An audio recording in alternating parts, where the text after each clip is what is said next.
समुद्रगुप्त को भारत का नेपोलियन कहा है? V.A. स्मिथ ने समुद्रगुप्त को भारत का नेपोलियन कहा है।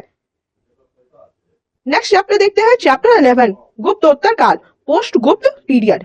इसके क्वेश्चन को देखेंगे। वह चीनी यात्री जिसने भीनमाल की यात्रा की थी, वेनसांग। वह चीनी यात्री जिसने भीनमाल की यात्रा की थी, वेनसांग। मौखरी शासकों की राजधानी कहाँ थी? कन्नौज में। मौखरी शासकों की राजधानी कहाँ थी? कन्नौज में। नर्मदा नदी पर सम्राट हर्ष के दक्षिणवर्ती अभियान को किसने रोका था? पुलकेशिन द्वितीय ने। नर्मदा नदी पर सम्राट हर्ष के दक्षिणवर्ती अभियान को किसने रोका था? पुलकेशिन द्वितीय ने। हर्ष के शासनकाल की सूचनाएं किसकी पुस्तक में वर्णित है? कल्हन के। हर्ष के शासनकाल की सूचनाएं किसकी पुस्तक में वर्णित है? कल्हन के। चीनी यात्री वेनसांग ने किस विश्वविद्यालय में अध्ययन किया था? नालंदा। चीनी यात्री वेनसांग ने किस विश्वविद्यालय में अध्ययन किया था? नालंदा विश्वविद्यालय में। बोरोबुदुर का विश्व प्रसिद्ध बौद्ध स्तूप का निर्माण किन शासकों द्वारा करवाया गया था?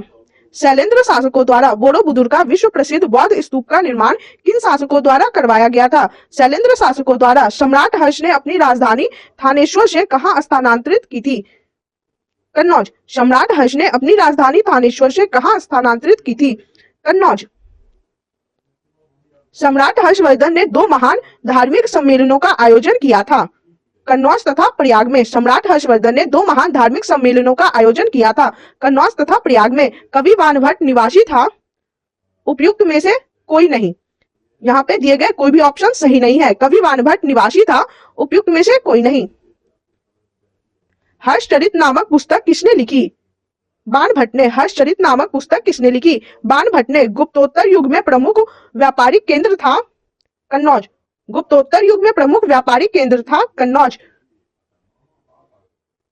वेनसांग की भारत यात्रा के समय कौन सा नगर सूती कपड़ों के उत्पादन के लिए प्रसिद्ध था? मथुरा। वेनसांग की भारत यात्रा के समय कौन सा नगर सूती कपड़ों के उत्पादन के लिए प्रसिद्ध था? मथुरा। कैसे शब्द का प्रयोग किया गया है रेशम के लिए? कैसे शब्द का प्रयोग किया गया है रेशम के लिए? आदि शंकराचार्य द्वारा स्थापित 4 मठ कहाँ स्थित है? जोशीमठ, द्वारका, पुरी और श्रृंगेरी में। आदि शंकराचार्य द्वारा स्थापित 4 मठ कहाँ स्थित है? जोशीमठ, द्वारका, पुरी और श्रृंगेरी में। निम्नलिखित जोड़ों में कौन सा जोड़ा सुमेलित नहीं है? हम लोग एक एक करके पहले सभी जोड़ों को देखेंगे और फिर देखेंगे कि इसमें कौन सा सुमेलित नहीं है। पहला जोड़ा रविकृति पुलकेशिन द्वितीय, यह सुमेलित है। दूसरा भवभूति कन्नौज के यशोवर्मन, यह भी सुमेलित है। तीसरा हरिसेन हर्ष, यह सुमेलित नहीं है। इसका आंसर होगा हरिसेन हर्ष, यह सुमेलित नहीं है। चौथा जोड़ा है दंडी नरसिंह वर्मन, यह भी सुमेलित है। निम्नलिखित जोड़ों में कौन सा जोड़ा सुमेलित नहीं है? तो हरिसेन हर्ष ये दोनों सुमेलित नहीं है। रविकृति पुलकेशिन द्वितीय सुमेलित है, भवभूति कन्नौज के यशोवर्मन सुमेलित है और दंडी नरसिंह वर्मन सुमेलित है। शूद्रक द्वारा लिखी हुई प्राचीन भारतीय पुस्तक मृच्छकटिकम का विषय था एक धनी व्यापारी और एक गणिका की पुत्री की प्रेम गाथा। शूद्रक द्वारा लिखी हुई प्राचीन भारतीय पुस्तक मृच्छकटिकम का विषय था एक धनी व्यापारी और एक गणिका की पुत्री की प्रेम गाथा। एक महान रोमानी नाटक कादम्बरी के लेखक थे बाणभट्ट। एक महान रोमानी नाटक कादम्बरी के लेखक थे बाणभट्ट। हर्षवर्धन की आरंभिक राजधानी कहाँ थी? थानेश्वर में। हर्षवर्धन की आरंभिक राजधानी कहाँ थी? थानेश्वर। निम्नलिखित में से कौन सा युग्म सही सुमेलित नहीं है? विक्रमादित्य चैतन्य, यह सही सुमेलित नहीं है। हर्षवर्धन वेनसांग सुमेलित है। चाणक्य चंद्रगुप्त सुमेलित है और अकबर टोडरमल सुमेलित है। निम्नलिखित में से कौन सा युग्म सही सुमेलित नहीं है? विक्रमादित्य चैतन्य सुमेलित नहीं है। हर्षवर्धन वेनसांग सुमेलित है। चाणक्य चंद्रगुप्त सुमेलित है और अकबर टोडरमल सुमेलित है। 13वीं शताब्दी में राजस्थान के माउंट आबू में प्रसिद्ध दिलवारा मंदिर किसने बनवाया था? तेजपाल ने। 13वीं शताब्दी में राजस्थान के माउंट आबू में प्रसिद्ध दिलवारा मंदिर किसने बनवाया था? तेजपाल ने। मध्य प्रदेश में खजुराहो समूह के स्मारकों में किस धर्म या धर्मों के मंदिर हैं? हिंदू तथा जैन दोनों। मध्य प्रदेश में खजुराहो समूह के स्मारकों में किस धर्म या धर्मों के मंदिर हैं? हिंदू तथा जैन दोनों। संस्कृत नाटक नागानंद की रचना किस शासक द्वारा की गई थी? हर्षवर्धन द्वारा। संस्कृत नाटक नागानंद की रचना किस शासक द्वारा की गई थी? हर्षवर्धन द्वारा। खजुराहो मंदिरों का निर्माण किसने किया था? चंदेल राजपूत ने। खजुराहो मंदिरों का निर्माण किसने किया था? चंदेल राजपूत ने। निम्न में से किस प्रतिहार राजा ने आदिवराह की उपाधि ग्रहण की? मिहिर भोज ने। निम्न में से किस प्रतिहार राजा ने आदिवराह की उपाधि ग्रहण की? मिहिर भोज ने। प्रतिहार वंश का महानतम राजा कौन था? भोज। मिहिर भोज। प्रतिहार वंश का महानतम राजा कौन था? भोज। मिहिर भोज। दिद्दा नाम की रानी ने भारत के किस भाग पर 980 से 1003 ईस्वी तक शासन किया था? कश्मीर। दिद्दा नाम की रानी ने भारत के किस भाग पर 980 से 1003 ईस्वी तक शासन किया था? कश्मीर। निम्नलिखित में से किसने हूण शासक मिहिर कुल को पराजित किया था? यशोधर्मन ने। निम्नलिखित में से किसने हूण शासक मिहिर कुल को पराजित किया था? यशोधर्मन ने। हूण विजय के पश्चात गुप्त शासक स्कंदगुप्त ने कौन सी उपाधि धारण की थी? विक्रमादित्य की। हूण विजय के पश्चात गुप्त शासक स्कंदगुप्त ने कौन सी उपाधि धारण की थी? विक्रमादित्य की। गुप्तोत्तर काल का महत्वपूर्ण सामाजिक आर्थिक परिवर्तन निम्न में से किसे माना जाता है? सामंतीय व्यवस्था एवं भूमिदान प्रणाली को। गुप्तोत्तर काल का महत्वपूर्ण सामाजिक आर्थिक परिवर्तन निम्न में से किसे माना जाता है? सामंतीय व्यवस्था एवं भूमिदान प्रणाली को। चलिए अब हम लोग देखेंगे चीन से भारत आने वाले प्रमुख यात्री कौन कौन से थे। यात्री और उनके विशेष तथ्य। फाहियान 399 से 414 ईस्वी तक रहे थे भारत में। इनके विशेष तथ्य देखिए। चंद्रगुप्त द्वितीय विक्रमादित्य के दरबार में आया। चीन से भारत आने वाला प्रथम बौद्ध भिक्षु था। फाहियान 399 से 414 ईस्वी चंद्रगुप्त द्वितीय विक्रमादित्य के दरबार में आया था। चीन से भारत आने वाला प्रथम बौद्ध भिक्षु था। वेनसांग 629 से 645 ईस्वी हर्षवर्धन के समय में भारत आया था और भास्कर वर्मन तथा हर्षवर्धन की राज्यसभा में रहा था। वेनसांग 629 से 645 ईस्वी यह हर्षवर्धन के समय में भारत आया था। भास्कर वर्मन तथा हर्षवर्धन की राज्यसभा में रहा। इत्सिंग 671 से 695 ईस्वी समुद्री मार्ग से भारत आया था। इत्सिंग 671 से 695 ईस्वी इत्सिंग समुद्री मार्ग से भारत आया। इसके बाद चलिए देख लेंगे चीन में दूत भेजने वाले शासक और उनके वंश या राज्य। तो हर्षवर्धन पुष्यभूति वंश। हर्षवर्धन पुष्यभूति वंश। नरसिंह द्वितीय पल्लव वंश। नरसिंह द्वितीय पल्लव वंश। यशोवर्मन कन्नौज नरेश। यशोवर्मन कन्नौज नरेश। कलोत्तुंग प्रथम चोल वंश। कलोत्तुंग प्रथम चोल वंश। नोट देख लीजिए। कुमारगुप्त प्रथम ने नालंदा महाविहार की स्थापना करवाई थी तथा नालंदा बौद्ध शिक्षा का केंद्र बन गया। कुमारगुप्त प्रथम ने नालंदा महाविहार की स्थापना करवाई थी तथा नालंदा बौद्ध शिक्षा का केंद्र बन गया। चलिए हम लोग नेक्स्ट चैप्टर देखेंगे। चैप्टर 12 दक्षिण भारत चोल चालुक्य पल्लव एवं संगम युग। South India Chola Chalukya Pallava and Sangam age. इसके क्वेश्चन को चलिए देख लेते हैं। प्राचीन चोल साम्राज्य की राजधानी कहाँ स्थित थी? उदयपुर में। प्राचीन चोल साम्राज्य की राजधानी कहाँ स्थित थी? उदयपुर में। चोल साम्राज्य की स्थापना किसने की थी? विजयालय ने। चोल साम्राज्य की स्थापना किसने की थी? विजयालय ने। चोल वंश में ग्राम प्रशासन के बारे में किस शिलालेख में उल्लेख मिलता है? उत्तर मेरूर में। चोल वंश में ग्राम प्रशासन के बारे में किस शिलालेख में उल्लेख मिलता है? उत्तर मेरूर में। किस चोल राजा ने मालद्वीप के द्वीपों पर विजय प्राप्त की थी? राजराज प्रथम ने। किस चोल राजा ने मालद्वीप के द्वीपों पर विजय प्राप्त की थी? राजराज प्रथम ने। वह चोल राजा कौन था जिसने श्रीलंका को पूर्ण स्वतंत्रता दी और सिंहल राजकुमार के साथ अपनी पुत्री का विवाह कर दिया था? कुलोत्तुंग प्रथम। वह चोल राजा कौन था जिसने श्रीलंका को पूर्ण स्वतंत्रता दी और सिंहल राजकुमार के साथ अपनी पुत्री का विवाह कर दिया था? कुलोत्तुंग प्रथम।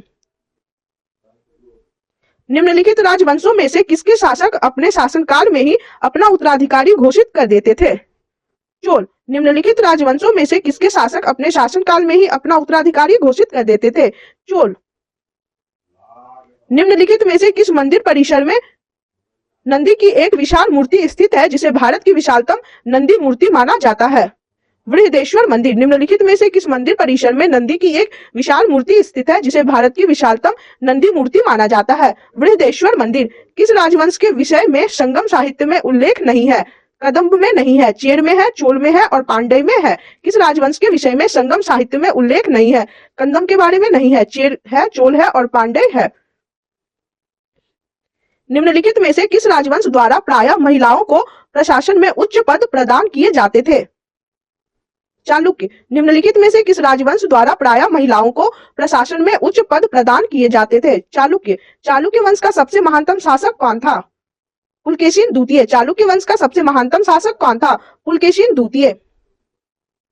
प्राचीन भारत का निम्नलिखित में से कौन सा महत्वपूर्ण व्यापार केंद्र उस व्यापार मार्ग पर था जो कल्याण को वेंगी से जोड़ता था? तगर। प्राचीन भारत का निम्नलिखित में से कौन सा महत्वपूर्ण व्यापार केंद्र उस व्यापार मार्ग पर था जो कल्याण को वेंगी से जोड़ता था? तगर। निम्नलिखित चोल शासकों में जिसने बंगाल की खाड़ी को चोल झील का स्वरूप प्रदान कर दिया वह कौन था? राजेंद्र प्रथम। निम्नलिखित चोल शासकों में जिसने बंगाल की खाड़ी को चोल झील का स्वरूप प्रदान कर दिया वह कौन था? राजेंद्र प्रथम। किस चोल शासक ने पुहार नगर की स्थापना की थी? करिकाल। किस चोल शासक ने पुहार नगर की स्थापना की थी? करिकाल। शिल्पाधिकारम का लेखक था इलांगो। शिल्पाधिकारम का लेखक था इलांगो। प्रसिद्ध दिलवारा मंदिर कहाँ स्थित है? राजस्थान में। प्रसिद्ध दिलवारा मंदिर कहाँ स्थित है? राजस्थान में। संस्कृत के कवि और नाटककार कालिदास का उल्लेख हुआ है पुलकेशिन द्वितीय के ऐहोल अभिलेख में। संस्कृत के कवि और नाटककार कालिदास का उल्लेख हुआ है पुलकेशिन द्वितीय के ऐहोल अभिलेख में। चोलों का राज्य किस क्षेत्र में फैला था?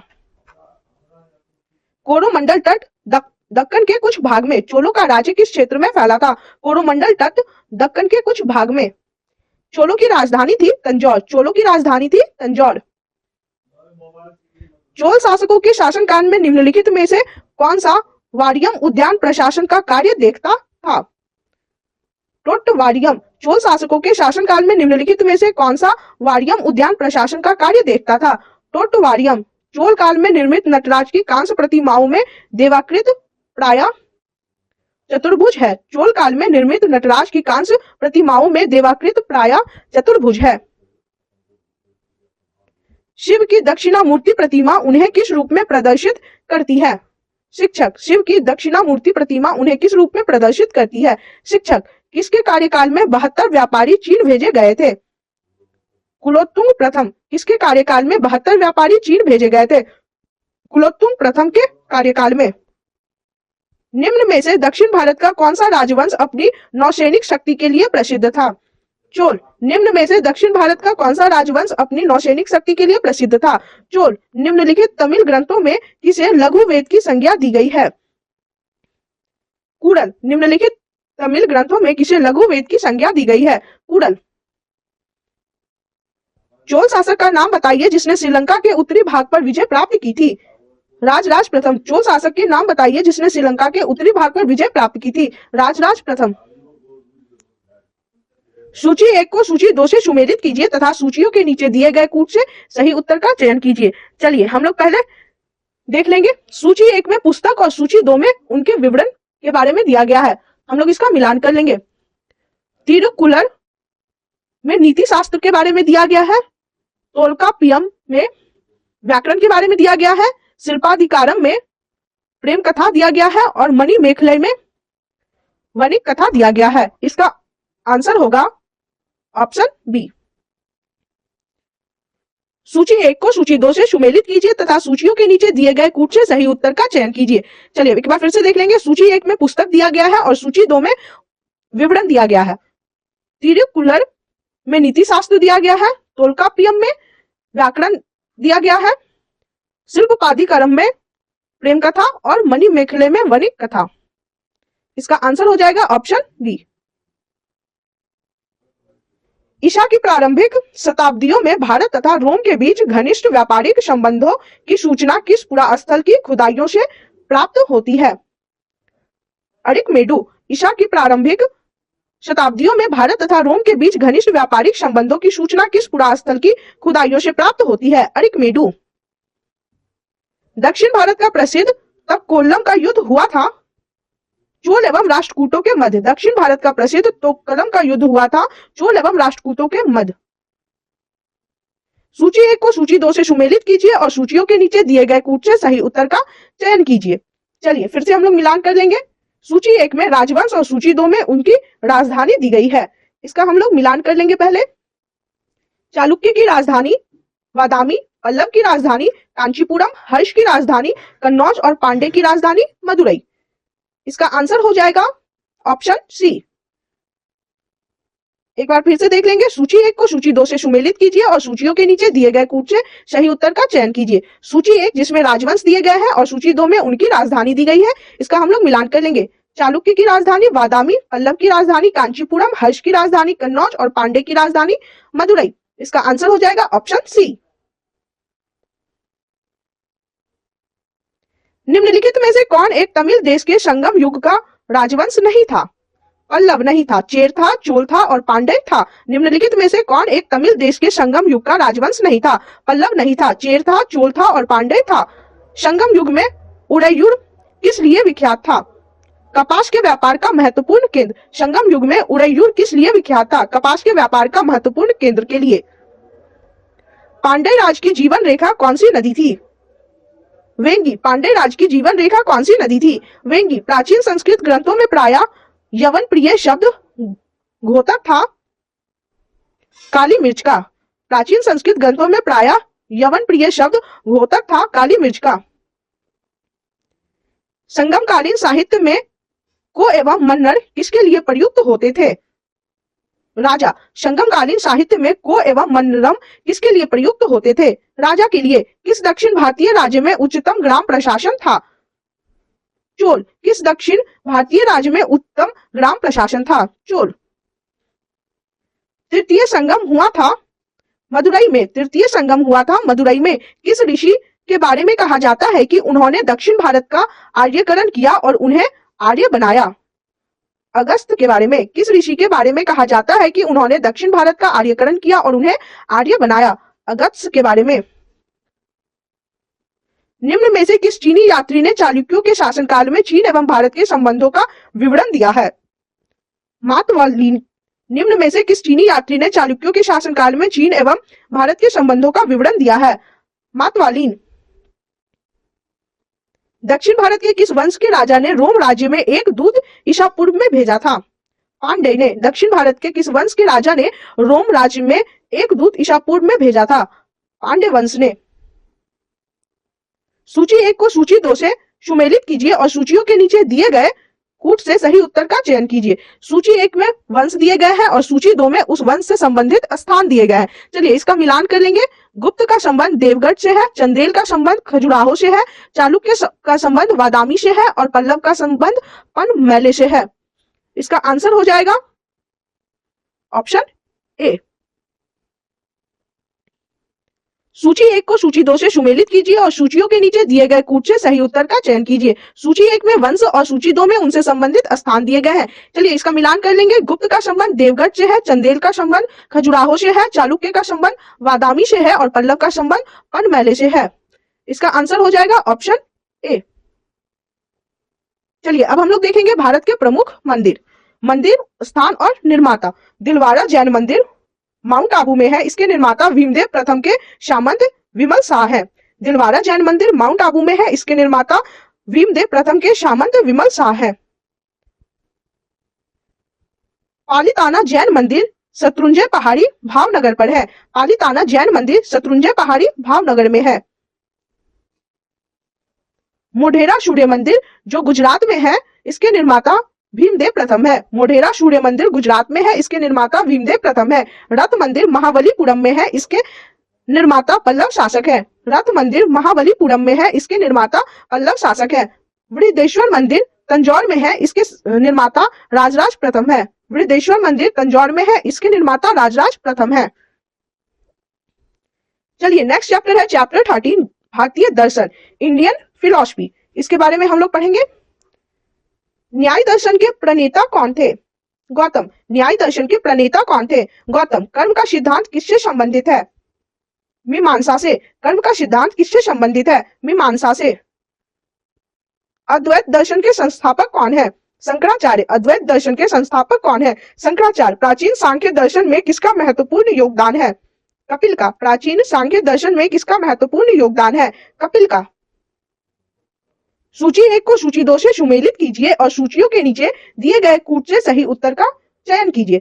सूची 1 में रचनाएं दी गई है और सूची 2 में विषय दी गई है। चलिए हम लोग इसका मिलान कर लेंगे। अष्टांग संग्रह, आयुर्विज्ञान, दश रूपक, नाट्यकला, लीलावती, गणित और महाभाष्य व्याकरण। इसका आंसर हो जाएगा ऑप्शन डी। सूची 1 को सूची 2 से सुमेलित कीजिए और सूचियों के नीचे दिए गए कूट से सही उत्तर का चयन कीजिए।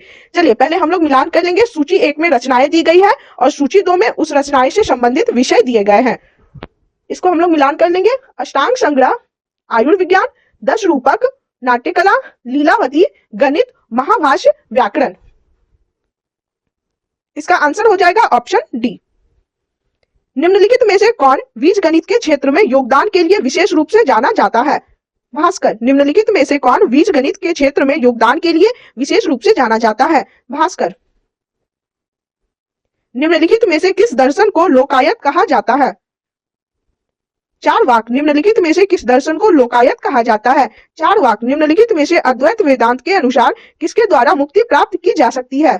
ज्ञान। निम्नलिखित में से अद्वैत वेदांत के अनुसार किसके द्वारा मुक्ति प्राप्त की जा सकती है? ज्ञान। निम्नलिखित में से कौन एक अष्टांग योग का अंश नहीं है? मनुस्मृति। निम्नलिखित में से कौन एक अष्टांग योग का अंश नहीं है? मनुस्मृति। योग दर्शन के प्रतिपादक निम्नलिखित में से कौन है? पतंजलि। योग दर्शन के प्रतिपादक निम्नलिखित में से कौन है? पतंजलि। वैशेषिक दर्शन के प्रणेता कहे जाते हैं? कनाद। वैशेषिक दर्शन के प्रणेता कहे जाते हैं? कनाद। निम्नलिखित में से कौन सा सांख्य दर्शन के अनुसार सृष्टि के सही क्रम है? पौरुष, प्रकृति, महत और अहंकार। निम्नलिखित में से कौन सा सांख्य दर्शन के अनुसार सृष्टि के सही क्रम है? पौरुष, प्रकृति, महत, अहंकार। मीमांसा दर्शन का संस्थापक किसे माना जाता है? जैमिनी को। मीमांसा दर्शन का संस्थापक किसे माना जाता है? जैमिनी को। दर्शन शब्द निम्न में से कहां से लिया गया है? प्राचीन यूनानी से। दर्शन शब्द निम्न में से कहां से लिया गया है? प्राचीन यूनानी से। किस स्कूल को मूल सनातन धर्म कहा गया है?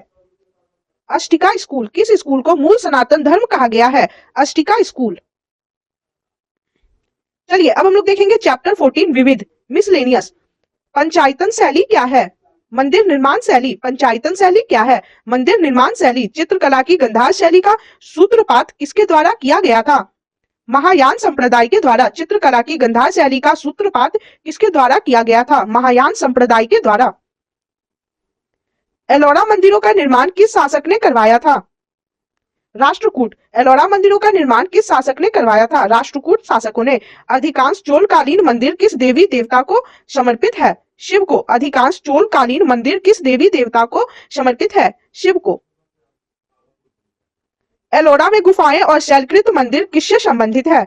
हिंदू, बौद्ध और जैन से। एलोरा में गुफाएं और शैलकृत मंदिर किससे संबंधित है? हिंदू, बौद्ध और जैन से। महाबलीपुरम में स्थित सप्त पैगोडा किस वंश द्वारा संरक्षित कला के साक्षी है? पल्लवों। महाबलीपुरम में स्थित सप्त पैगोडा किस वंश द्वारा संरक्षित कला के साक्षी है? पल्लवों। कांची में प्रसिद्ध कैलाश मंदिर का निर्माण किसके द्वारा करवाया गया था? नरसिंह वर्मन द्वितीय। कांची में प्रसिद्ध कैलाश मंदिर का निर्माण किसके द्वारा करवाया गया था? नरसिंह वर्मन द्वितीय। लिंगराज मंदिर कहाँ स्थित है? भुवनेश्वर में। लिंगराज मंदिर कहाँ स्थित है? भुवनेश्वर में। किस संग्रहालय में मूर्ति कला का सबसे बड़ा संग्रह है? मथुरा संग्रहालय। किस संग्रहालय में मूर्ति कला का सबसे बड़ा संग्रह है? मथुरा संग्रहालय। विरूपाक्ष मंदिर का निर्माण किसके द्वारा करवाया गया था? चालुक्यों के द्वारा। विरूपाक्ष मंदिर का निर्माण किसके द्वारा करवाया गया था? चालुक्यों के द्वारा। एलिफेंटा की गुफाएं मुख्यतः किस धर्म से मतावलंबियों के उपयोग के लिए काटकर बनाई गई थी? शैव धर्म। एलिफेंटा की गुफाएं मुख्यतः किस धर्म के मतावलंबियों के उपयोग के लिए काटकर बनाई गई थी? शैव धर्म। सांची का स्तूप किस राज्य में स्थित है? मध्य प्रदेश। सांची का स्तूप किस राज्य में स्थित है? मध्य प्रदेश। चालुक्य शासक पुलकेशिन द्वितीय से संबंधित शिलालेख है? एहोल शिलालेख। चालुक्य शासक पुलकेशिन द्वितीय से संबंधित शिलालेख है? एहोल शिलालेख। सूची 1 को सूची 2 से सुमेलित कीजिए और सूचियों के नीचे दिए गए कूट से सही उत्तर का चयन कीजिए। चलिए हम लोग देख लेंगे। सूची 1 में स्थान के नाम दिए गए हैं और सूची 2 में उस स्थान से संबंधित स्मारक का नाम दिया गया है। हम लोग इसका मिलान कर लेंगे। एलिफेंटा गुफा, श्रवणबेलगोला मूर्ति, खजुराहो मंदिर और सांची स्तूप। इसका आंसर हो जाएगा ऑप्शन सी। सूची 1 को सूची 2 से सुमेलित कीजिए और सूचियों के नीचे दिए गए कूट से सही उत्तर का चयन कीजिए। सूची 1 में स्थान का नाम दिया गया है और सूची 2 में स्मारक, एलिफेंटा, गुफा, श्रवण बेलगोला, मूर्ति, खजुराहो मंदिर, सांची स्तूप। इसका आंसर हो जाएगा ऑप्शन सी। जगन्नाथ मंदिर किस राज्य में स्थित है? ओडिशा। जगन्नाथ मंदिर किस राज्य में स्थित है? ओडिशा। अंकोर वाट का प्रसिद्ध विष्णु मंदिर कहाँ स्थित है? कंबोडिया में। अंकोर वाट का प्रसिद्ध विष्णु मंदिर कहाँ स्थित है? कंबोडिया में। कोणार्क का सूर्य मंदिर किसने बनवाया था? नरसिंह देव वर्मन ने। कोणार्क का सूर्य मंदिर किसने बनवाया था? नरसिंह देव वर्मन ने। श्रृंगेरी, बद्रीनाथ, द्वारका और पुरी नामक चारों मठों की स्थापना का श्रेय किसको प्राप्त है? शंकराचार्य को। श्रृंगेरी, बद्रीनाथ, द्वारका और पुरी नामक चारों मठों की स्थापना का श्रेय किसको प्राप्त है? शंकराचार्य को। संस्कृत भाषा के प्रथम व्याकरणकर्ता कौन थे? पाणिनि। संस्कृत भाषा के प्रथम व्याकरणकर्ता कौन थे? पाणिनि। तैलीय रंग सबसे पहले भारतीय और चीनी चित्रकारों द्वारा बौद्ध चित्रों के लिए पश्चिम में 5वीं और 10वीं शताब्दी के मध्य प्रयोग किया गया था। अफगानिस्तान। तैलीय रंग सबसे पहले भारतीय और चीनी चित्रकारों द्वारा बौद्ध चित्रों के लिए पश्चिम में 5वीं और 10वीं शताब्दी के मध्य प्रयोग किया गया था। अफगानिस्तान में। प्रथम भारतीय खगोल वैज्ञानिक कौन थे जिन्होंने पृथ्वी द्वारा सूर्य की परिक्रमा के समय की गणना की थी? भास्कराचार्य। प्रथम भारतीय खगोल वैज्ञानिक कौन थे जिन्होंने पृथ्वी द्वारा सूर्य की परिक्रमा के समय की गणना की थी? भास्कराचार्य। खजुराहो का कंदरिया महादेव मंदिर किसने बनवाया था?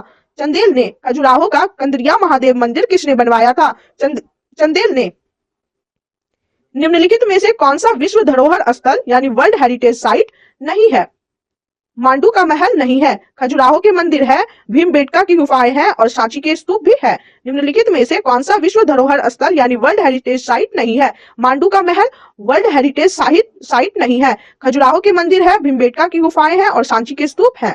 आबू का जैन मंदिर किससे बना है? संगमरमर से। आबू का जैन मंदिर किससे बना है? संगमरमर से।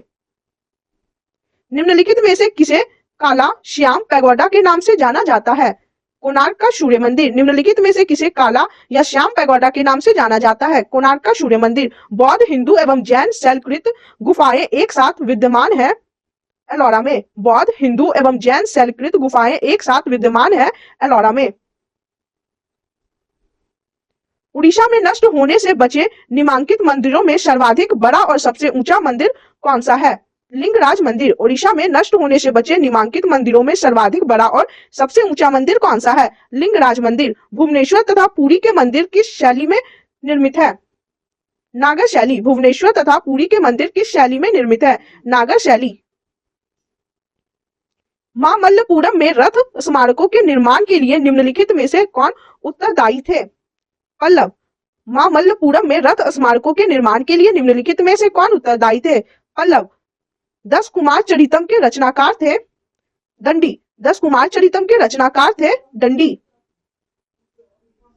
वाराह मिहिर की पंच सिद्धांतिका आधारित है यूनानी ज्योतिर्विद्या पर। वाहार मिहिर की पंच सिद्धांतिका आधारित है यूनानी ज्योतिर्विद्या पर। सूची 1 को सूची 2 से सुमेलित कीजिए और सूचियों के नीचे दिए गए कूट से सही उत्तर का चयन कीजिए। चलिए देख लेते हैं सूची 1 जिसमें लेखक और सूची 2 में उनकी रचनाओं के नाम दिए गए हैं। इसका मिलान कर लेते हैं। भारवी, कृतार्जुनियम, हर्ष, नागनंद, कालिदास, मालविकाग्निमित्रम और राजशेखर कपूर मंजरी। इसका आंसर हो जाएगा ऑप्शन डी। सूची 1 को सूची 2 से सुमेलित कीजिए और सूचियों के नीचे दिए गए कूट से सही उत्तर का चयन कीजिए। सूची 1 में लेखक के नाम और सूची 2 में उनकी रचनाओं के नाम दिए गए हैं। इसका मिलान कर लेंगे। भारवी की रचना किरातार्जुनियम है, हर्ष की रचना नागनंद है, कालिदास की रचना मालविकाग्निमित्रम है और राजशेखर की रचना कपूर मंजरी है। इसका आंसर हो जाएगा ऑप्शन डी। दक्षिण भारत का एक प्रसिद्ध जैन केंद्र श्रवण बेलगोला कहाँ स्थित है? हासन में। दक्षिण भारत का एक प्रसिद्ध जैन केंद्र श्रवण बेलगोला कहाँ स्थित है? हासन में। 11वीं शती के गुजराती कवि शोडढल ने किस शासक को उत्तरापथ स्वामी की उपाधि दी थी? धर्मपाल को। 11वीं शती के गुजराती कवि शोडढल ने किस शासक को उत्तरापथ स्वामी की उपाधि दी थी? धर्मपाल को। निम्नलिखित में से कौन अपने पिता के अभियानों के क्रम में सैनिक छावनी में पैदा हुआ था? अमोघवर्ष राष्ट्रकूट। निम्नलिखित में से कौन अपने पिता के अभियानों के क्रम में सैनिक छावनी में पैदा हुआ था? अमोघवर्ष राष्ट्रकूट। निम्नलिखित में से किसने निशंक शंकर की उपाधि धारण की थी? वल्लाल सेन ने। निम्नलिखित में से किसने निशंक शंकर की उपाधि धारण की थी? वल्लाल सेन ने। सोनगिरी जहां 108 जैन मंदिर बने हुए हैं किससे सन्निकट स्थित है? दतिया। सोनगिरी जहां 108 जैन मंदिर बने हुए हैं किसके सन्निकट स्थित है? दतिया। मिलिंद पनोह राजा मिलिंद और किस बौद्ध भिक्षु के मध्य संवाद रूप में है? वह भिक्षु थे नागसेन। मिलिंद पनोह राजा मिलिंद और जिस बौद्ध भिक्षु के मध्य संवाद रूप में है वह भिक्षु थे नागसेन। प्राचीन भारत का वह ग्रंथ जिसका 15 भारतीय एवं 40 विदेशी भाषाओं में अनुवाद हुआ? पंचतंत्र। प्राचीन भारत का वह ग्रंथ जिसका 15 भारतीय एवं 40 विदेशी भाषाओं में अनुवाद हुआ? पंचतंत्र। कश्मीर के निम्नलिखित शासकों में कौन अपने प्रशासकीय सुधारों के लिए प्रसिद्ध है? अवंती वर्मन। कश्मीर के निम्नलिखित शासकों में कौन अपने प्रशासकीय सुधारों के लिए प्रसिद्ध है? अवंती वर्मन। कल्हन की राज तरंगिणी में वर्णित अंतिम राजा कौन है? जय सिंह। कल्हन की राज तरंगिणी में वर्णित अंतिम राजा कौन है? जय सिंह। मत्तविलास प्रहसन के लेखक कौन थे? महेंद्र वर्मन। मत्तविलास प्रहसन के लेखक कौन थे? महेंद्र वर्मन। सूची 1 को सूची 2 से सुमेलित कीजिए और सूचियों के नीचे दिए गए कूट से सही उत्तर का चयन कीजिए। चलिए अब हम लोग सूची 1 जिसमें विद्वान और सूची 2 में उनसे संबंधित विषय के बारे में दिया हुआ है इसका मिलान कर लेते हैं। विशाख दत्त का संबंध नाटक से है, वराह मिहिर का संबंध खगोल विज्ञान से है, चरक का संबंध चिकित्सा से है और ब्रह्मगुप्त का संबंध गणित से है। इसका आंसर हो जाएगा ऑप्शन ए। सूची 1 को सूची 2 से सुमेलित कीजिए और सूचियों के नीचे दिए गए कूट से सही उत्तर का चयन कीजिए। सूची 1 जिसमें विद्वान के नाम दिए गए हैं और सूची 2 में उनसे संबंधित विषय दिए गए हैं इसका मिलान कर लेंगे। विशाख दत्त का संबंध नाटक से है, वहार मिहिर का संबंध खगोल विज्ञान से है, चरक का संबंध चिकित्सा से है और ब्रह्मगुप्त का संबंध गणित से है। इसका आंसर हो जाएगा ऑप्शन ए। आल्हा उदल संबंधित थे महोबा से। आल्हा उदल संबंधित थे महोबा से। सूची 1 को सूची 2 से सुमेलित कीजिए और सूचियों के नीचे दिए गए कूट से सही उत्तर का चयन कीजिए। सूची 1 में पुस्तक के नाम दिए गए हैं और सूची 2 में उनके लेखक के नाम दिए गए हैं। चलिए इसका हम लोग मिलान कर लेंगे। सौंदरानंद के लेखक अश्वघोष है, प्रियदर्शिका के लेखक हर्षवर्धन है, बृहत संहिता के लेखक वराह मिहिर है और कपूर मंजरी के लेखक राजशेखर है। इसका आंसर हो जाएगा, कूट को देख लेंगे, ऑप्शन ए। सूची 1 को सूची 2 से सुमेलित कीजिए और सूचियों के नीचे दिए गए कूट से सही उत्तर का चयन कीजिए। सूची 1 जिसमें पुस्तक के नाम और सूची 2 में उनके लेखक के नाम दिए गए हैं। हम लोग इसका मिलान करेंगे फिर उसके बाद आंसर देखेंगे। सौंदरानंद के लेखक अश्वघोष, प्रियदर्शिका के लेखक है हर्षवर्धन, बृहत संहिता के लेखक है वराह मिहिर और कपूर मंजरी के लेखक है राजशेखर। चलिए अब कूट को देखते हैं। कूट के अनुसार हमारा सही आंसर है ऑप्शन ए।